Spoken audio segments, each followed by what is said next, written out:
নমস্কার বন্ধুরা, good morning. তো সকাল সকাল বেগুন পোড়াচ্ছিলাম, একটু পান্তা খাবো তাই।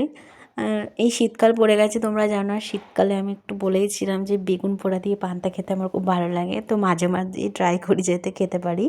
তাই একটু বেগুন পুড়িয়েছিলাম আর পেঁয়াজ কালি আলু ভেজেছিলাম পান্তা দিয়ে খাবো বলে।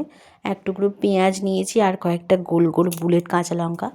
তারপরে দুপুরে লাঞ্চটা করে নিয়েছিলাম। লাঞ্চেও সেম কিছুটাই, মানে একটা হালকা পাতলা সবজি বানিয়েছিলাম, যেটা পাঁচমিশালি সবজি, আর সকালে পেঁয়াজ কালি আর বেগুন পোড়া ছিল, ওটাই দিয়ে খেয়েছি। তারপরে সন্ধ্যের দিকে ভাই এসেছিলো, ও নিয়ে এসেছিলো মোমো আর ওই সন্দেশটা দোকানে দেখে ওর ভালো লেগেছে, ওটাই এনেছে।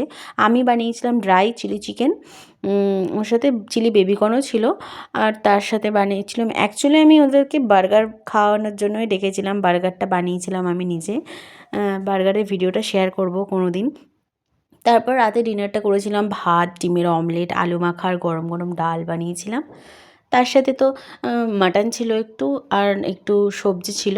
ভিডিওটা ভালো লাগলে একটা লাইক করবে। Thank you.